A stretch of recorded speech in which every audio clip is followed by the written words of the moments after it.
Yeah, so have you loved somebody at first?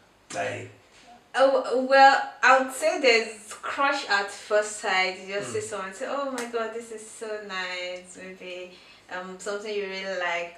Maybe the way he talks, the way he dresses, and also, oh yeah, crushing on someone at first and sight. mine, Yeah, mine, mine wasn't even yeah. crush at first sight. It didn't even crush at me at first sight. Did you? I was crushing.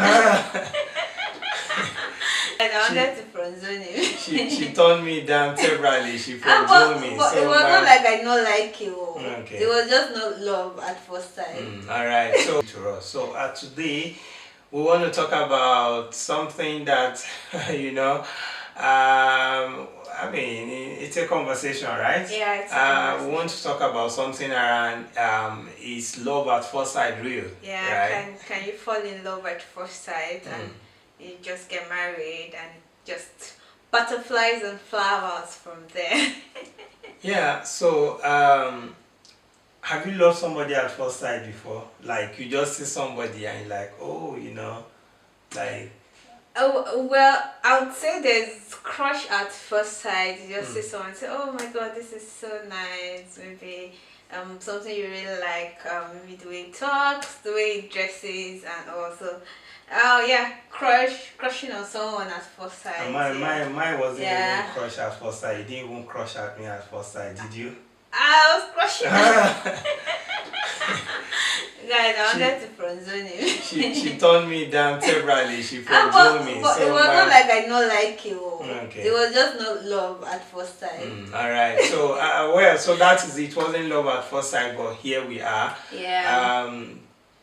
So love at first sight is it? Well, I would say it's real. Yeah. Yeah, love at first sight is real. But what we want to now we want to maybe discuss further is do you get to have your soulmate from just love at first sight, Yeah. or can we take it to how many move beyond just that love Like at it's first sight, into marriage and even into building a family together, right? Well, I would say that one thing I would say is that, well, attraction can be like the first step um in the entire circle. There's a life circle, right? The circle of you getting to know someone, meeting them, Yeah. liking them, and then getting married to them. So I would say that getting attracted to someone might be a good place to start. For example, oh, you went to church and then the sister was singing really beautifully, and you're like, oh, And the okay, voice. this angelic voice, looks like she's the one. And then you met her and she's not an angel As you thought. as you thought. Yeah, so yeah, so it does happen. Of course, in different phases of my life, I've met people either on campus or even at workplace or something.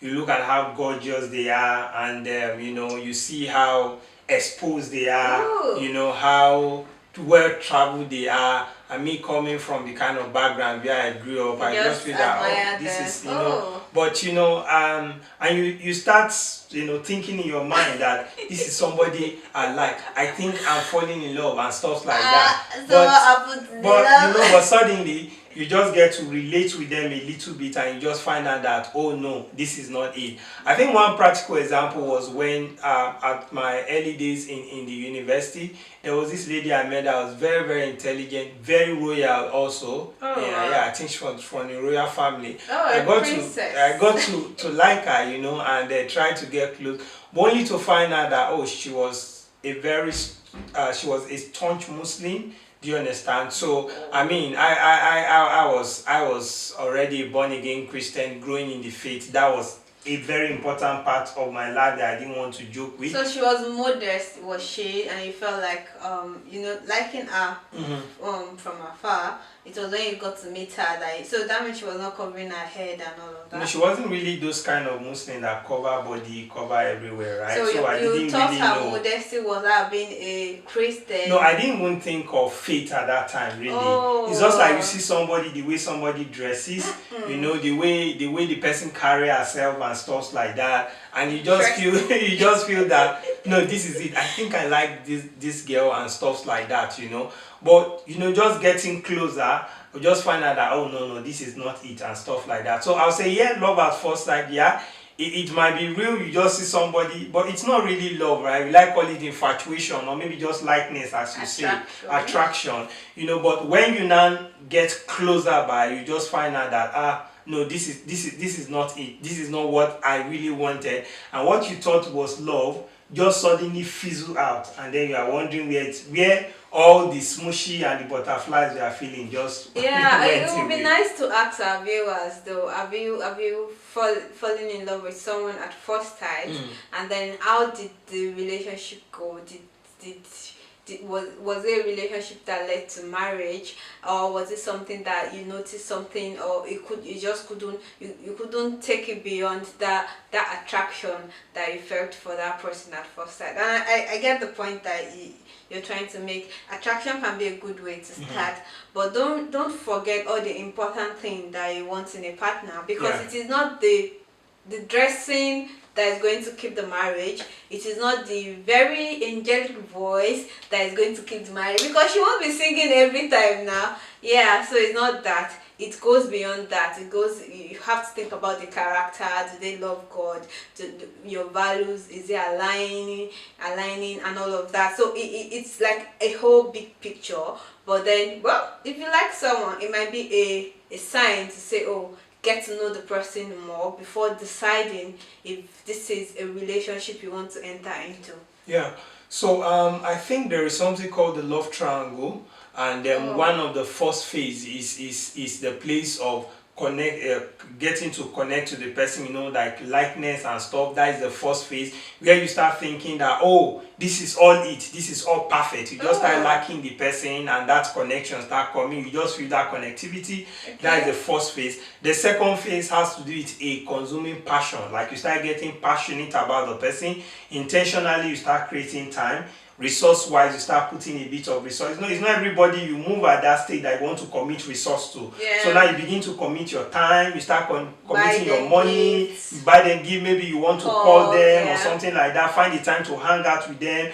That is like a passion that you want to, you want to meet. The third stage is the place of commitment. And that is really where we say that is love, because and that's the third phase of this love triangle, is called commitment, whereby you start getting committed into their life. You can feel that sense of commitment, that you own this person something, you are responsible for their good. You feel that you are not meant to cheat on them or do something without feeling. So that's that stage, and I think these journeys of love sometimes go through these phases. At many times, for some of us, might not be love at first sight, right? Where you see this person today, you just like the person. For some people, it takes them doing certain things, meeting. It grows on you. And for some people, they just possibly meet the person, boom, and that is it, And it works. Yeah, it works for some. So. But the truth is that you all just need to look at it, just as my wife said, beyond the first day feelings and the first day butterfly, which will surely fizzle off as you begin to relate and communicate. Then you start looking at a few things, around your values, around your belief, around your faith, around your goals, and a few other things together. All right? Yeah, so let us know even in the comment section if you've experienced love at first sight. And if it's working, and maybe if you met your soulmate through that also. Let's know how it is going. Or if it fizzled off, just fizzled off like the one I told you about my own experience. Maybe it just died when you find out a few things about the person. Thank you so much for watching our videos today. Alright, stay tuned and please subscribe. Subscribe and like this video. Thank you. Alright, bye. Okay.